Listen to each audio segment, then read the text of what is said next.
நம்ம இப்போ வந்து ராயப்பேட்டை ஹைரோட்ல ஒரு முக்கியமான லேண்ட்மார்க் இப்போ அது இல்லை. அதை பற்றி கொஞ்சம் சொல்லலாம் அப்படின்னு இது பண்ணுறேன். இந்த எதுக்க இருக்கிற பில்டிங்கில் வந்து அந்த காலத்தில் ரீட்டா ஐஸ்கிரீம் அப்படின்னு ஒரு ஐஸ்கிரீம் கம்பெனி இருந்தது. அது வந்து எப்படின்னாக்க 10 பைசா ஒரு ஐஸ்கிரீம் கொடுப்பான். அது கை வண்டியில் வச்சுன்னு வருவாங்க. கை வண்டியில் வச்சுன்னு வந்தாக்க மத்தியானம் சாயங்காலம் எல்லா வேலையிலையும் வந்துட்டு இருப்பாங்க. பசங்களுக்கு அந்த 10 பைசா குச்சி ஐஸ்கிரீம் சாப்பிட்றது ரொம்ப பிடிக்கும். பீச்சுக்கு போனா அங்க வந்து ஒரு 40-50 வண்டி இந்த ரீட்டா ஐஸ்கிரீம் வண்டியை நீங்க ரீட்டான்னு போட்டு அவ்வளவு நல்லா இருக்கும். ஆக்சுவலா வந்து இப்போலாம் பஸ்ல வரும்போது ரீட்டா ஐஸ்கிரீம் ஸ்டாப் தான் சொல்லுவாங்க. வள்ளுவர் சிலை கூட கிடையாது. அந்த மாதிரி இருந்த காலம் அது. இந்த தெருவு எப்படின்னா, இந்த ஏரியாவே அந்த டி நகர்ல மாம்பரத்துல சினிமாக்காரங்க வர்றதுக்கு முன்னாடியே இங்க வந்து ஃபுல்லா சினி பீப்புள் ஏரியா இது.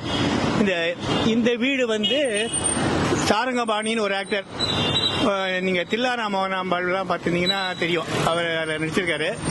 அதே மாதிரி இந்த எதிர்க்க ஒரு வீடு இருக்கு, அது டிஆர் மகாலிங்கம்னு ஒரு பெரிய பாடகர், அவரும் ஆக்டர், அவர் வீடு.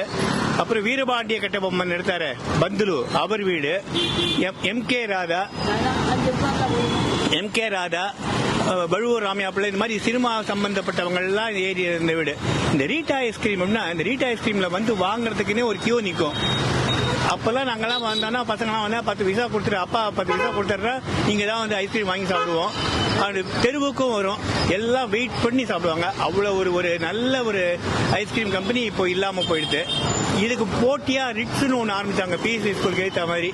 அதெல்லாம் அவ்வளவு ஓடல. ஆனா இது மட்டும் ரொம்ப நல்லா ஓடிட்டு, ஆனா இப்போ அது இல்லாம போயிடுச்சு.